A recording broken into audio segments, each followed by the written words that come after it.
Hey guys, Creator Mom. Happy Friday. Day after Halloween, November 1st. It's a new month. It's a beautiful freaking day. Really is a beautiful day. No, this November 1st, 2024. All right. I put some iodine on my wrist and it's a puppy paw. I made a puppy paw. So today I was thinking about codependent behavior. And it's funny because I never really considered myself to have codependent tendencies. But I think I'm realizing that I kind of do or did, because you know what they say, right? Like when you can admit you have a problem or when you can observe something in yourself and you're like, oh, wow, I never realized that before. And now I realize that that's like the first step to being free from it. So that's really good, which is my plan. So I am free, all right, for all my manifesting people who are listening to my video. Like, don't worry, I'm not claiming that I'm going to be codependent forever or that I am codependent. You know what I'm saying? Like, whatever. I know how to process myself out. But I just want to talk about the realization of it. And it's just like, wow, I really don't feel like I realized that. And I was thinking about empathy, right? I'm like, dude, how do we draw the line, right? Because it's so weird.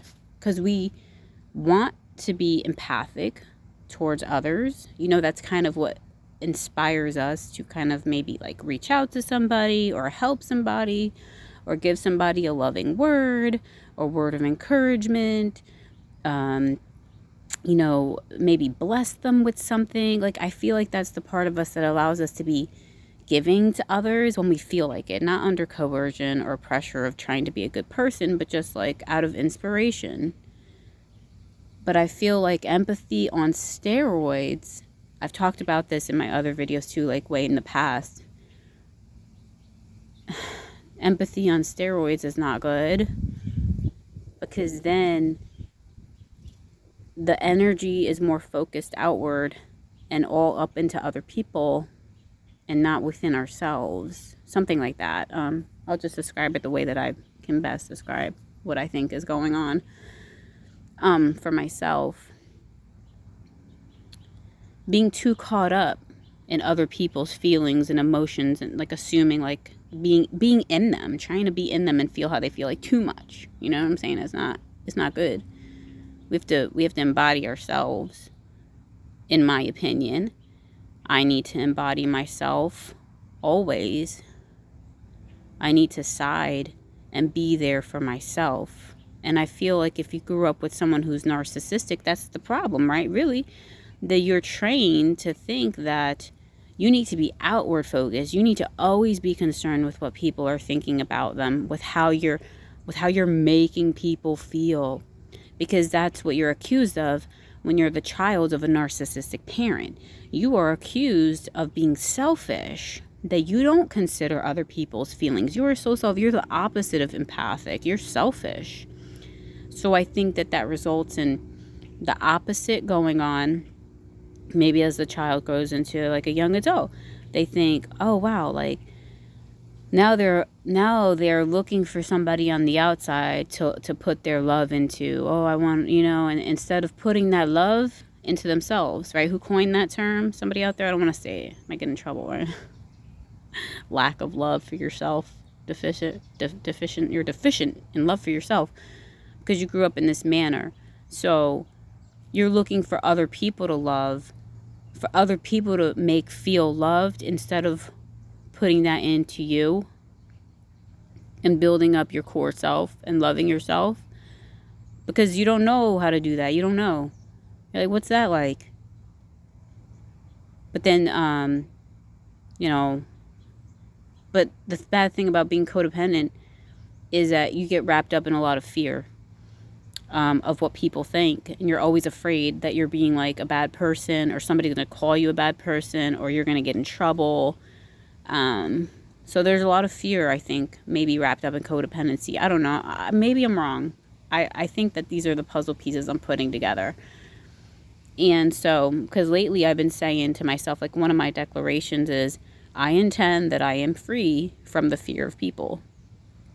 I intend that I am free from this, right? Because I guess I couldn't, to say I am free from the fear of people, like, I think saying I intend that I am free from the fear of people resonated deeper with my soul. And I think that that's what matters when you're doing declarations and affirmations. You have to find the wording that releases the power for you. Because what releases power for me might be different than you, is going to be different for the most part. So yeah, just being fearful of making people feel rejected, that's another one. That is another one. You are afraid, or I'm afraid, like, oh my God, if I don't put a smiley face at the end of that they're going to take it the wrong way, or they're going to hear it the wrong way, or I don't want to say no to that person's friend request because they might think that I don't want, if I make them feel rejected, they will feel angry with me. They will retaliate against me. This is the logic that I've been observing that's going on in my mind. And I'm like, holy shit, this is bad. This is like not good. This is not a good place to be, because then I'm considering and I'm going on assumptions of how this person is going to be, and I'm being wrapped up in all this fear. When first of all, that may not even be true. Say I didn't accept their request and they didn't think anything of it and they went on with their life. That's a possibility. Or it is a possibility that I didn't accept their request and they felt rejected and they were like, fuck that bitch. That's a possibility too, right? So just the fear of that, I think, can make us do things that we don't necessarily want to do, but we're so afraid of that making people angry at us. Because I don't know about you, but even in my current experience with my mother, if I say no to her, if I put a boundary up, she's going to get pissed. She reacts in rage and anger and threats. So it's no wonder that my brain has been trained in that way. But the tides are turning. You know what I'm saying? The tides are motherfucking turning.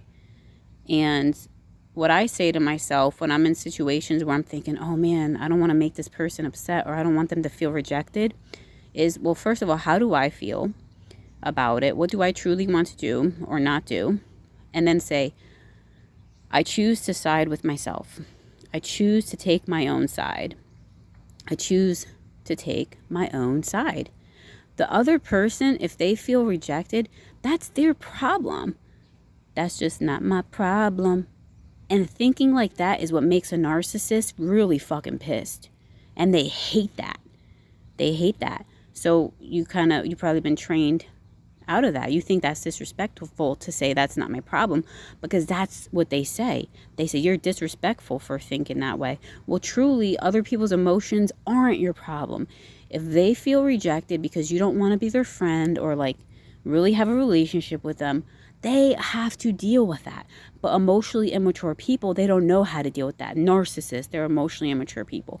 They don't know how to handle that rejection, right? So, except with anger and rage. So yeah, but still, even still, you have to face the anger and rage. If that's going to be the response of the person, it takes bravery, but we have to face it, or I have to face it. I have to face that anger and rage.